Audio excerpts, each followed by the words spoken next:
हाय everyone, good morning. So ये GK session series का 19th session है। इससे पहले के सेशंस अगर आपने नहीं देखे हैं उनका लिंक जो है आपको एक प्लेलिस्ट का लिंक डिस्क्रिप्शन बॉक्स में मिल जाएगा। वहां पे एक साथ सारी वीडियोस पड़ी हैं जीके सेशन सीरीज करके एक प्लेलिस्ट है चैनल पर, आप वहां से देख सकते हैं।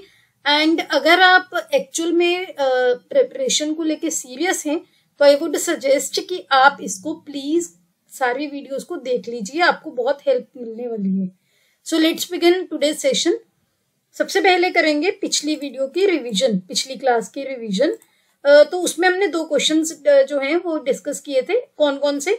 एक तो यूनिकोड कस्टोडियम जो है as a supporting member Bharat ने जो है ज्वाइन किया है। भारत की साइड से कौन से मिनिस्ट्री ने? Ministry of electronics and information technology ने। दूसरा हमने देखा था कि kho kho federation of India के प्रेसिडेंट रीअपॉइंट हुए हैं।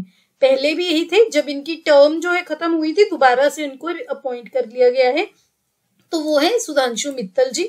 इसके बाद हमने देखा था prime minister of India Narendra Modi ji ने एक भोजपुरी चौताल परफॉर्मेंस की एक वीडियो शेयर की थी। अभी वो 5 देशों के दौरे पर गए हुए हैं। उसी में वो जब ट्रिनिडाड एंड टोबैगो की जो राजधानी है पोर्ट ऑफ स्पेन वहां पर गए थे, वहां पर उनके वेलकम की तरह एक जो है परफॉर्मेंस की गई थी भोजपुरी चौताल, जो कि बिहार के रूट्स हैं जिसमें, तो उसकी एक वीडियो शेयर की गई थी। हमने देखा था कि चौताल कहाँ से रिलेटेड है, कौन सा इंस्ट्रूमेंट इसमें वो प्ले किया जाता है, उसका नाम है पखवाज। मैंने इसकी पिक्चर वगैरह आपको हर चीज दिखाई थी जो डिटेल में जब हमने वीडियो डिस्कस की थी। नेक्स्ट हमने डिस्कस किया था सी फ्लड के बारे में, जो कि एक इंटरनेट बेस्ड ऐसा एक इनिशिएटिव है जो अगर बाढ़ वगैरह आए तो आपको कम से कम 2 दिन पहले अलर्ट मिल सके और आप नुकसान होने से पहले बचा सके। तो ये कौन कौन से मिनिस्ट्रीज ने इसमें काम किया था, किसने इसको लॉन्च किया है, हर चीज हम डिटेल में डिस्कस कर चुके हैं। नेक्स्ट हमने देखा था गुजरात के गिफ्ट सिटी में पहला यूएई बेस्ड बैंक है जो माशरेक, जिसको बैंक ऑफ ओमान पहले बोला जाता था, वो एक international financial service centre banking unit खोलने के लिए उनको अप्रूवल मिल गया है। नेक्स्ट हमने देखा था जो इक्वेस्ट्रियन के बारे में, जहां पर हॉर्सेस को बिल्कुल इक्वेस्ट्रियन बोल रही हूँ, इक्विन डिजीज के से फ्री एक सेंटर बनाया गया है जहां पर घोड़ों का रखा जाएगा, उनको कोई बीमारी नहीं लगने दी जाएगी। और वर्ल्ड लेवल पर जो बड़े इवेंट होते हैं, ट्रेड होती है, कॉम्पिटिशंस होते हैं, उसमें ताकि वो पार्टिसिपेट कर सके, ये सेंटर बना है उत्तर प्रदेश के मेरठ में। फिर हमने देखा था उत्तर प्रदेश के चीफ मिनिस्टर जी ने बुद्ध तीर्थ दर्शन योजना, पंच तत्व जो यात्रा योजना लॉन्च की, इसकी डिटेल्स हम डिस्कस कर चुके हैं पिछली वीडियो में। WHO ने एक इनिशिएटिव लॉन्च किया है 3x35 इनिशिएटिव, ये भी क्या है हम डिटेल में डिस्कस कर चुके हैं। जापान का हमने देखा था माउंट शिनमोडेक, जो कि एक ज्वालामुखी है, एक्टिव ज्वालामुखी है क्यूशु आइलैंड पे, वो इरप्ट हुआ था। मैंने आपको बोला था जापान के सारी आइलैंड्स की नॉर्थ टू साउथ जो पोजीशन है, मेन स्पेशली जो आइलैंड्स है वो देख लेना, आई होप आपने देख लिया हो। इसके बाद हमने देखा था अनिमेश कुजूर जी के बारे में, जो कि स्प्रिंटर है जिन्होंने 10.18 सेकेंड में 100 मीटर की जो रेस है कंप्लीट करके रिकॉर्ड सेट किया है। इनके बारे में मैंने आपको एक इंटरेस्टिंग फैक्ट भी बताया था कि ये कौन से राज्य से बिलोंग करते हैं, लेकिन कौन से राज्यों को रिप्रेजेंट करते हैं दोनों डिफरेंट है, हम डिस्कस कर चुके हैं। फिर हमने देखा था नीरज चोपड़ा क्लासिक्स 2025 में नीरज चोपड़ा जी ने ही जीता है, इन्हीं के नाम पर ये इवेंट है। कहाँ पर हुआ? बेंगलुरु के श्री कांतिरावा स्टेडियम में। फिर हमने देखा था वैभव सूर्यवंशी, जिन्होंने IPL में भी रिकॉर्ड सेट किया था फास्टेस्ट सेंचुरी का। अब उन्होंने इंडिया से यूथ ODI सीरीज में किया, जो कि इंग्लैंड में हुई है, 52 बॉल्स में ही जो सेंचुरी कंप्लीट कर ली है। ये रिकॉर्ड पहले पाकिस्तान के कामरान गुलाम के नाम पर था, 53 बॉल्स में उन्होंने बनाई थी, लेकिन वैभव सूर्यवंशी ने 52 बॉल्स में ही बना दी है।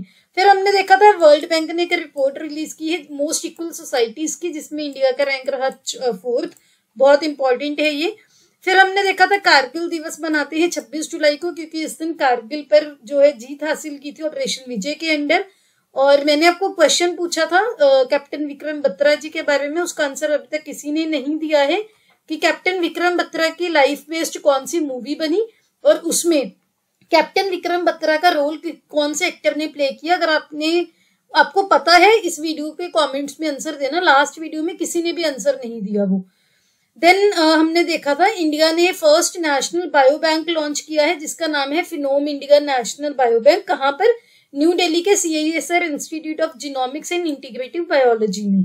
फिर हमने देखा था हिमाचल प्रदेश पहला राज्य बना है जिसने राशन बांटते टाइम जो आपका देखा जाएगा कि क्या आप सही हो जो राशन लेने आए हो, क्या आपके नाम पर ऐसा राशन आप एलिजिबल हो, आप ले सकते हो, तो आपकी फेस ऑथेंटिकेशन होगी आधार के बेस्ड पर। वो हमने डिस्कस किया था। फिर हमने डिस्कस किया था 17th ब्रिक्स समिट से पहले न्यू डेवलपमेंट बैंक जो कि 70 ब्रिक्स का ही पार्ट, ब्रिक्स के द्वारा ही स्टैब्लिश किया गया है, उसमें कोलंबिया और उज्बेकिस्तान ने ज्वाइन कर लिया है। बहुत बहुत इंपॉर्टेंट है। आज की वीडियो में ना मैंने एक स्लाइड कंप्लीट जो है इंफॉर्मेशन आपको ब्रिक्स की इंट्रोड्यूस की है कि क्वेश्चन फॉर्म में नहीं, ब्रिक्स के रिगार्डिंग सारी इंफॉर्मेशन हम कवर कर लेंगे एक ही स्लाइड में, तो वीडियो में बने रहिएगा, यहाँ से क्वेश्चन पक्का आएगा। आज की वीडियो का फर्स्ट क्वेश्चन, आज की क्लास का पहला क्वेश्चन है, which country won the CONCACAF gold cup. ये कॉन्काकाफ ही है, ये CACA दोबारा नहीं लिखा गया है।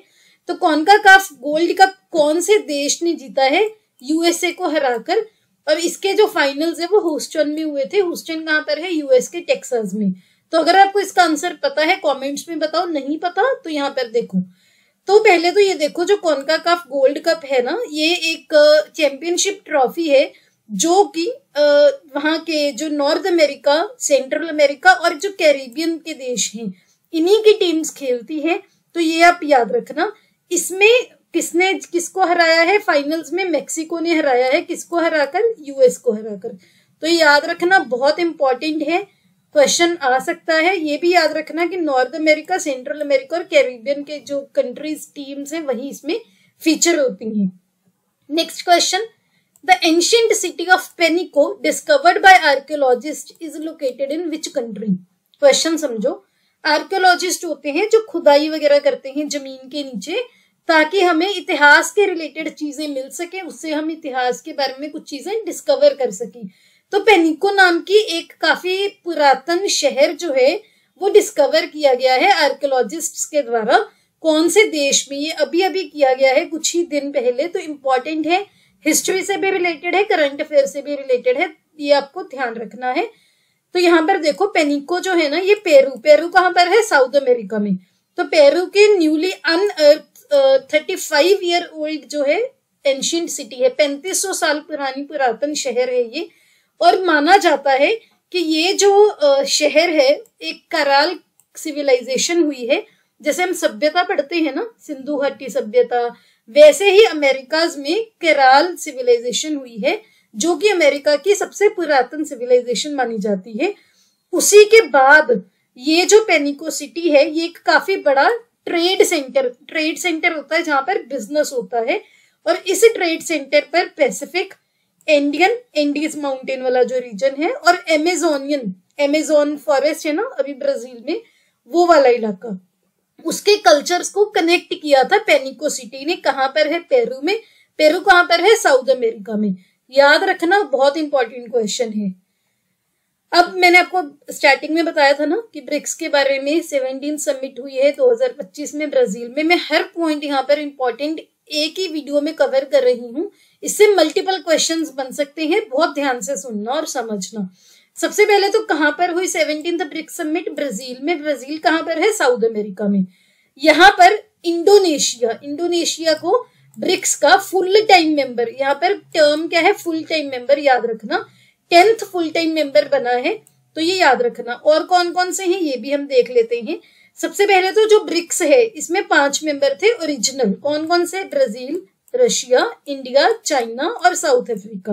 अब 5 और जो है विद टाइम ऐड हो गए हैं, जिसमें लेटेस्ट हुआ है इंडोनेशिया, जो कि अभी 17th ब्रिक्स समिट के टाइम पर ही हुआ। इसके अलावा 4 कौन कौन से हैं? इजिप्ट, इथियोपिया, ईरान, UAE और इंडोनेशिया। बहुत बहुत बहुत इंपॉर्टेंट है, ध्यान रखना। अच्छा, यहाँ पर ना काफी लोगों को कंफ्यूजन होती है। एक तो सऊदी अरेबिया के बारे में प्लीज याद रखना, सऊदी अरेबिया अभी तक ऑफिशियल मेंबर नहीं बना है। दूसरा अर्जेंटीना को इनवाइट किया गया था लेकिन अर्जेंटीना ने मना कर दिया। तो अभी फिलहाल एज ऑफ टुडे ब्रिक्स के 10 ही मेंबर हैं ऑफिशियली। तो तो ये याद रखना प्लीज, इसको जैसे मर्जी रट लेना, क्वेश्चन आएगा यहाँ से। आगे बात करते हैं, क्योंकि ब्राजील के रियो दी जेनेरियो में ब्रिक्स की समिट हुई, वहां पर जो डिक्लेरेशन थी एक साइन हुई है, रियो दी जेनेरियो डिक्लेरेशन। कई बार ऐसे भी पूछ लिया जाता है, रियो दी जेनेरियो डिक्लेरेशन 2025 में साइन की गई, किसके रिलेटेड है? ब्रिक्स की समिट के रिलेटेड। थीम क्या था? हर समिट का एक सम्मेलन का थीम होता है, तो इस बार ग्लोबल साउथ कोऑपरेशन पर काफी काम किया गया है। Strengthening global south cooperation for a more inclusive and sustainable governance, ये थीम था। इससे पहले 2024 में 16वीं ब्रिक्स कहां पर हुई थी? रशिया के कजान में 22 से 24 अक्टूबर 2024 में। इसके साथ ही ये भी याद रखना कि जो अगले साल 2026 की होगी 18th ब्रिक्स समिट, अभी तक प्रपोज किया जा रहा है, वर्ड्स ध्यान से सुनना, प्रपोज किया जा रहा है कि शायद वो समिट जो है इंडिया में होने के चांसेस हैं, लेकिन अभी तक ऑफिशियल कुछ नहीं आया है। जब उसकी ऑफिशियल अनाउंसमेंट हो जाएगी तो मैं आपको अपडेट कर दूंगी, तो ध्यान रखना। अब ब्रिक्स की थोड़ी हिस्ट्री देख लेते हैं। ब्रिक्स क्या है? एक इंटर गवर्नमेंटल फोरम है। इमर्जिंग इकोनॉमीज होती हैं जो अभी डेवलप हो रही हैं, जो अभी डेवलप्ड नेशन में नहीं आती, लेकिन डेवलपिंग कंट्रीज हैं, डेवलप हो रही हैं। तो ब्रिक जो टर्म है, ये इकोनॉमिस्ट थे जिम ओनील, उन्होंने 2001 में ये टर्म जो है कॉइन की थी, जिसमें उन्होंने रिप्रेजेंट किया था कि जो इकोनॉमीज काफी फास्ट ग्रो कर रही हैं। 2009 में ये ऑफिशियली बना और इसकी पहली समिट हुई थी रशिया के येकाटेरिनबर्ग में, राइट। फिर 2010 में 5वां मेंबर जो कि था साउथ अफ्रीका, उसने ज्वाइन किया और ब्रिक्स से ये ब्रिक्स बन गया। तो ये याद रखना, सबसे latest member south Africa join हुआ।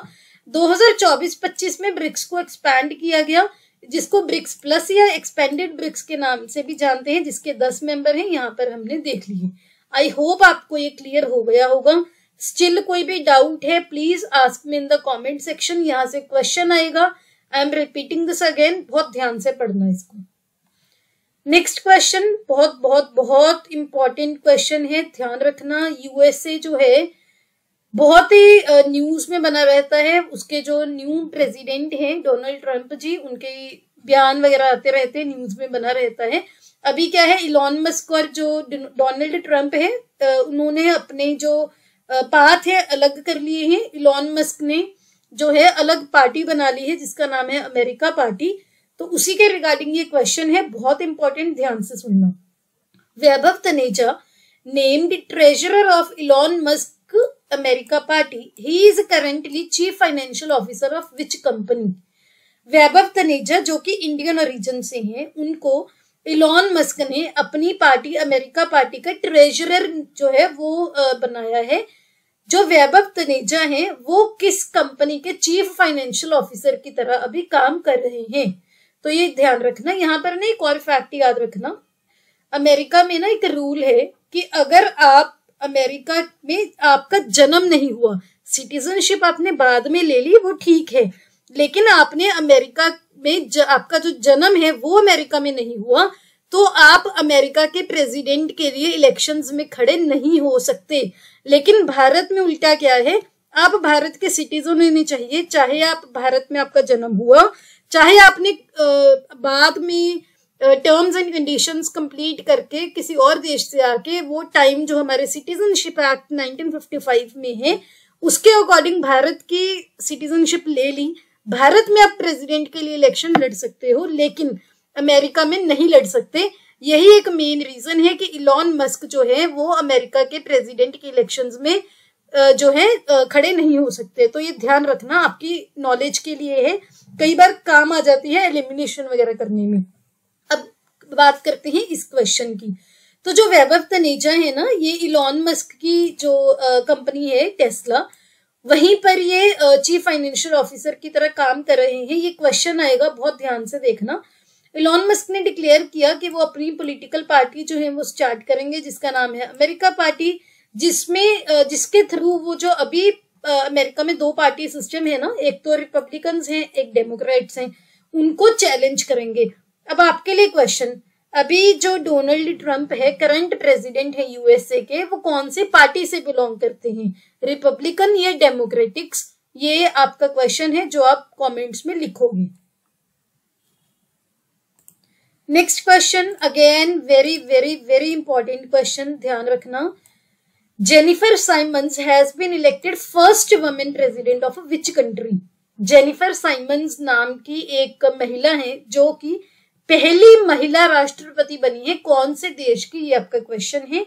आंसर पता है तो कमेंट्स में लिखना, नहीं पता तो यहाँ पर देखो। तो जेनिफर साइमंस जो है ना, वो सरीनेम की पहली वुमेन प्रेसिडेंट बनी है। सरीनेम कहाँ पर है, पहले मैप पर देख लेते हैं। यहाँ पर देखो तो साउथ अमेरिका है, ये सारा साउथ अमेरिका है ना। यहाँ पर ये है सरीनेम, जिसकी राजधानी क्या है, पैरामारिबो। तो ये है कंट्री जिसकी प्रेसिडेंट अभी बनी है जेनिफर साइमंस। कोलिशन गवर्नमेंट से बनी है, कोलिशन डील से। और कैपिटल मैंने आपको अभी दिखाई, पैरामारिबो है। करेंसी क्या है, सरीनेम इज डॉलर। तो ये याद रखना।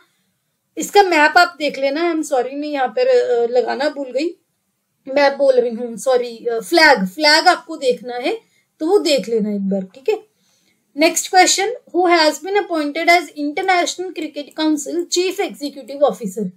आईसीसी के चीफ एग्जीक्यूटिव ऑफिसर किसको अपॉइंट किया गया है? Again very important question. Answer पता है तो कमेंट्स में लिखना, नहीं पता यहाँ पर देखो।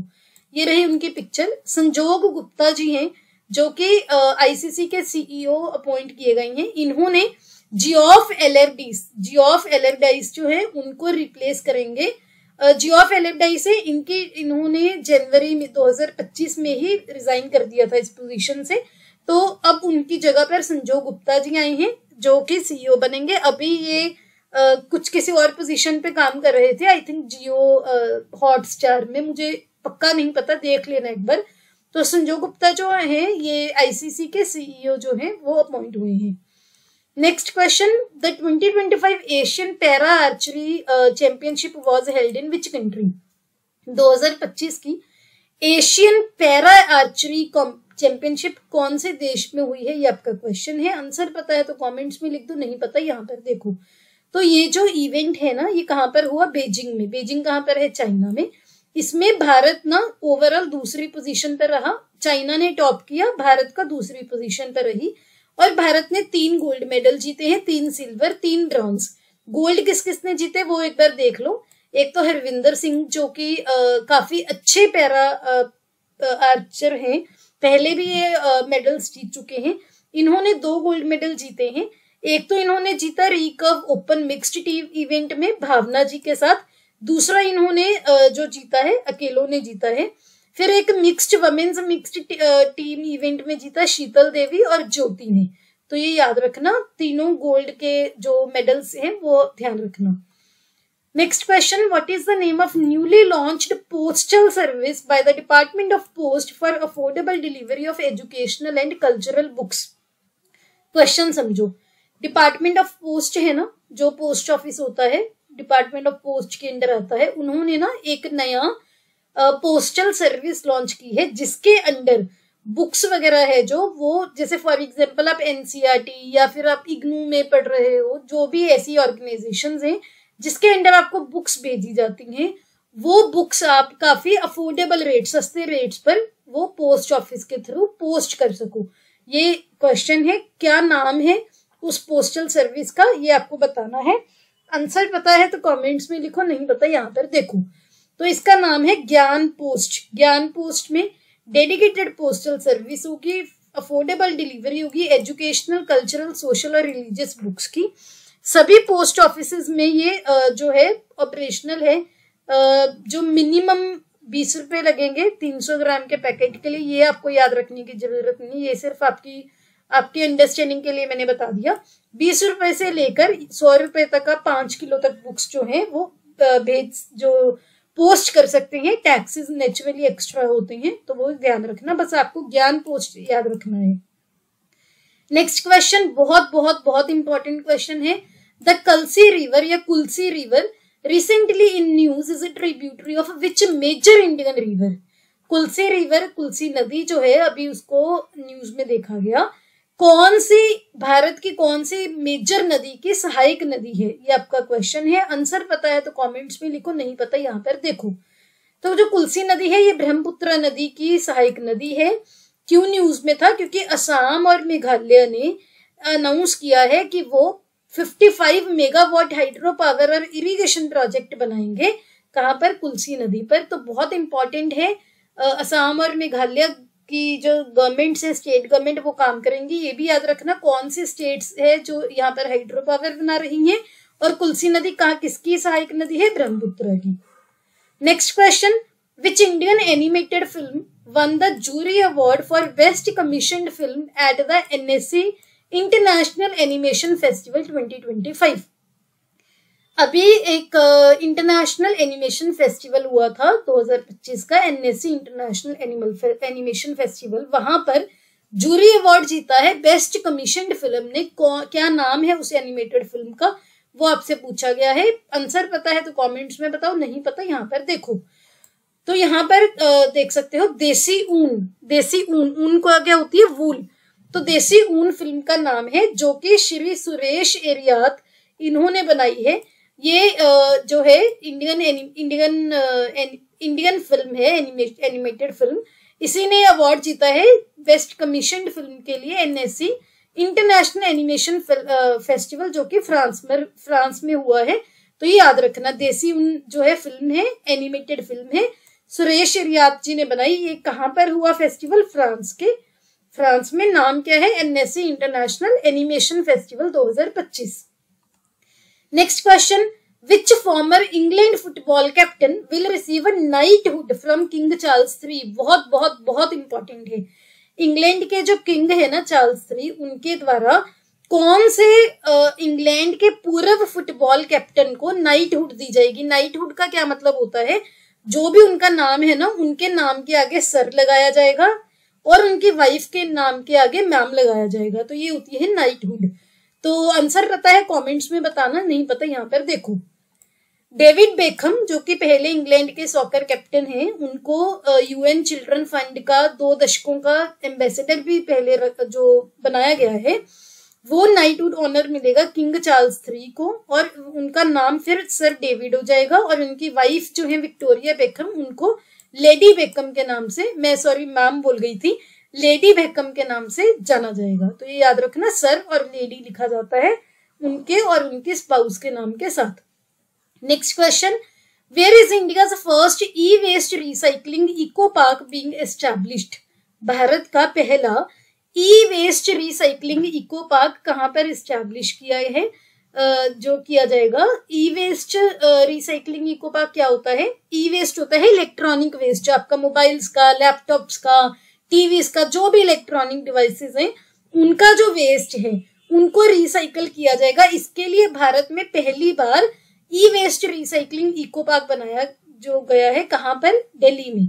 तो दिल्ली ने अनाउंस किया है कि इंडिया का पहला ई वेस्ट रिसाइकलिंग पार्क जो है नॉर्थ दिल्ली के होलंबी कला में ये बनाया गया, ताकि इलेक्ट्रॉनिक वेस्ट और सर्कुलर इकोनॉमी को, इलेक्ट्रॉनिक वेस्ट से डील करके सर्कुलर इकोनॉमी को प्रमोट किया जाए। सर्कुलर इकोनॉमी क्या होती है? कोई भी चीज मान लो आप की खराब हो गई, उसको रिपेयर करो, बिल्कुल डैमेज हो गई, उसको रीयूज करो किसी और फॉर्म में, तो that is circular economy. RRR पे होती है ये, रीयूज, रिसाइकल, इसी बेस्ड होती है। Next question, India's first Vande Bharat maintenance depot is currently under construction in which city? Vande Bharat train है ना, तो वंदे भारत ट्रेन की मेंटेनेंस के लिए एक डिपो जो है वो बनाया जा रहा है भारत के किस शहर में? और ये पहला ऐसा डिपो होगा। तो अगर आपको आंसर पता है कमेंट्स में लिखो, नहीं पता यहाँ पर देखो। तो ये राजस्थान के जोधपुर के भगत की कोठी में बन रहा है। मेंटेनेंस डिपो होगा वंदे भारत ट्रेन के लिए, और याद रखना पहली बार ऐसा देश में हो रहा है। आपके लिए क्वेश्चन, भारत में पहली वंदे भारत ट्रेन कहाँ से कहाँ तक चली थी? कमेंट्स में बताना। Next question, India has one the presidency of international institute of administrative sciences for which period? Bharat ने IIAS की प्रेसिडेंसी, यानी कि IIAS के प्रेसिडेंट बना है भारत, किस टाइम पीरियड के लिए? वो आपका क्वेश्चन है। तो इसका आंसर है 2025 की और से लेकर 2028 तक के लिए। IIAS क्या है? 1930 में बना था, जिसके हेडक्वार्टर्स बेल्जियम के ब्रसेल्स में है। इसमें पब्लिक एडमिनिस्ट्रेशन की स्टडी की जाती है। पब्लिक एडमिनिस्ट्रेशन को कैसे बेटर किया जाए उसकी एडवांसमेंट के लिए काम किया जाता है। ग्लोबल लेवल पर ऑर्गेनाइजेशन है, इंपॉर्टेंट है, ध्यान रखना। IIAS का 2025 से 28 तक की भारत को प्रेसिडेंसी मिली है। अभी किसके पास है IIAS की प्रेसिडेंसी, वो आप कमेंट्स में बताओगे। Next question, where is the 81st annual general meeting of International Air Transport Association being hosted. IATA की 81st एनुअल जर्नल मीटिंग कहाँ पर हुई, वो आपका क्वेश्चन है। आई फील ये क्वेश्चन आएगा क्योंकि आपको पता है ना, अहमदाबाद में क्रैश के बाद एयर ट्रांसपोर्ट से रिलेटेड काफी चीजें न्यूज में चल रही हैं और पहली बार ये भारत ने होस्ट किया तो और ज्यादा इंपॉर्टेंट है। तो ये इंडिया ने होस्ट किया है, ये जो 42 सालों में पहली बार इंडिया ने होस्ट किया एनुअल जर्नल मीटिंग IATA का, जो कि ट्रेड एसोसिएशन है, एयरलाइंस को रिप्रेजेंट करती है, जिसके अंडर हम काम करते हैं कि एयर ट्रैवल को कैसे सेफ बनाया जाए, कैसे सिक्योर किया जाए, कैसे इकोनॉमिकल बनाया जाए।